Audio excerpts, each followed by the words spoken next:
Hello, everyone. My name is Sharon Vieira. This is Journey to Happy and Beyond, a nice little wellness hub to hopefully help you find your happy too. So today I really want to focus on being in the present moment. A lot of times we don't even realize that we're not being present. Sometimes you might notice when other people aren't. Like, for example, maybe you're out to eat and there's a couple sitting at a table and they're not even interacting with each other. They're just in their phones. That's not being in the present moment. But also, I want to talk more about being within ourselves and not being present in this current moment within your own mind. So, what I mean when I say that is when we're thinking about the past or the future, we're not living in the present moment. Now, I want to also clarify that this doesn't mean that we're taking this like super hippy dippy approach where we're not going to care about anything. We're not going to plan anything at all. There's no general outlines. You have no goals in life. That's not what I'm talking about here. What I'm referring to is thinking about things that might not even happen that you can't control in the future, right? And I'm also referring to things that are in the past that you cannot control either and that you're just reliving over and over again. So, fun fact, our bodies do not know the difference between our imagination and things happening in real life. So when you're imagining a traumatic experience over and over, you're reliving it over and over again in your mind, your body is still taking on all that trauma. You're still creating a lot of stress within the body. And our bodies weren't meant to live in a fight or flight state. Our bodies are meant to be here in the present moment. We're meant to experience that fight or flight state in times that we need it, right? So a bear is coming after you. Hopefully it kicks in. Things like that. But we're not meant to just live there all the time. And unfortunately, our society has created this environment where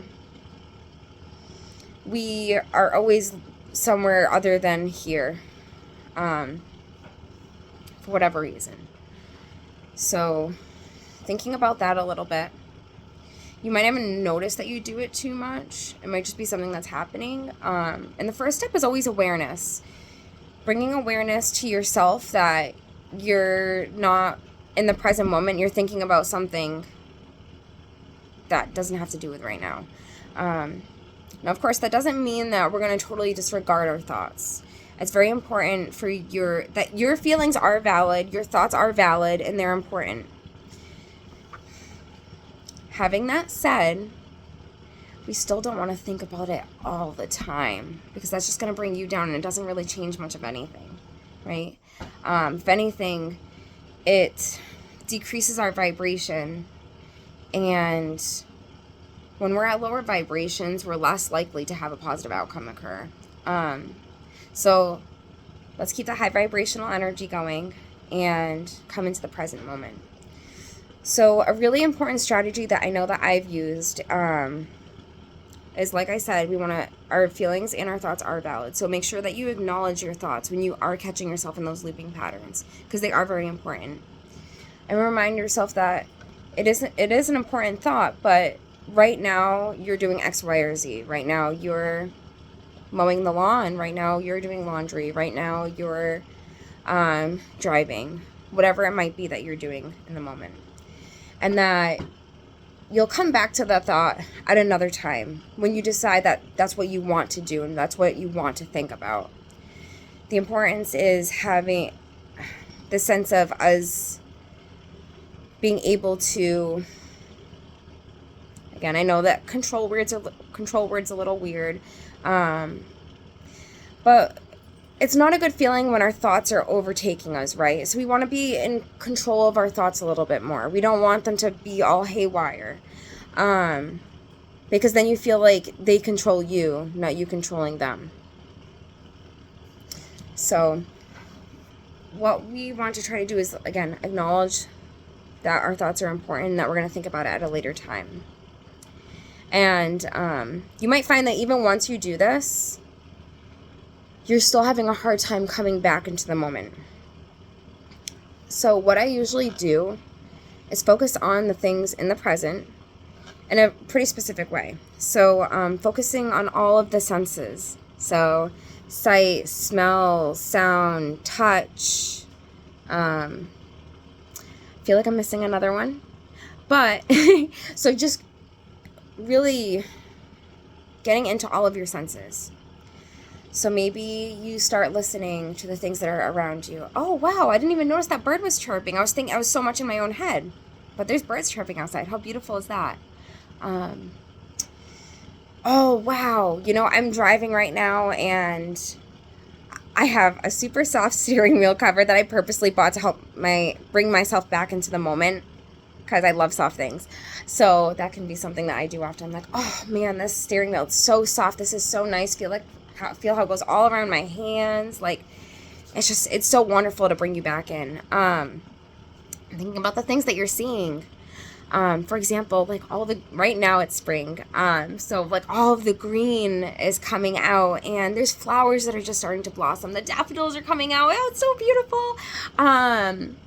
But maybe it's fall and you're admiring all of the hues and all of the leaves, and how lucky are we to experience that? I mean, I live in Massachusetts, so I'm very, very lucky to have that. That's one of the things I love most about where we live, is we experience all the seasons, for better or for worse.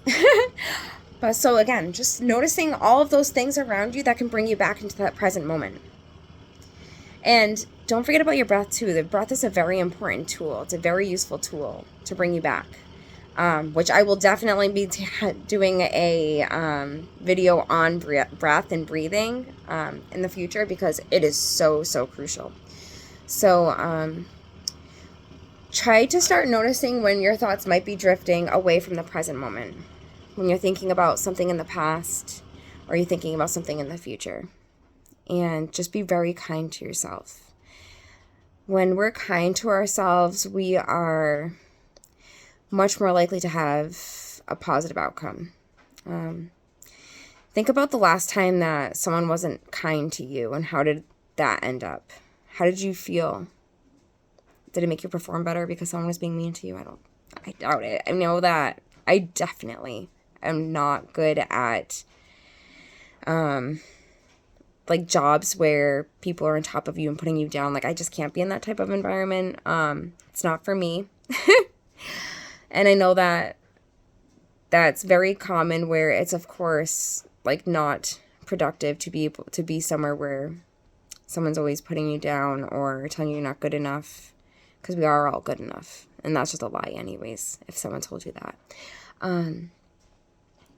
So think about that a little bit and catch yourself, start noticing when you are in those looping patterns. And I really, really want to stress to be kind to yourself. I don't want you to start beating yourself up if you keep noticing over and over again that you keep thinking about the same thing. Because the meaner you are to yourself, the more it's likely going to happen. But when we're kind, we're like, okay, I got a little caught up there. And it is something really important to think about, but I'm actually going to think about that later tonight when I have time to just think about that. So let's work on that for the next week or so and think about those things. Again, just bringing awareness to those looping patterns when they are happening, bringing yourself into the here and now. Your body will relax and your mind will thank you, because your mind will also be able to relax when your body relaxes. And I want to end off on a very, very important quote. Loka samasta sukhi no bhavantu. May all beings be happy and free, and may our lives be a source and contribution to that happiness and freedom for all, including ourselves. So I would love to grant you the kindness to start noticing those looping patterns and those thoughts, and when you're just not here in the present, and thinking about all the senses around you and how lucky we are to be living this life right now, because we are very, very lucky. And we aren't discrediting our feelings. We're not tossing them to the side. We are just focusing on the here and now. So I really look forward to seeing you all again next week, and I hope that this helps somebody today. Have a great day.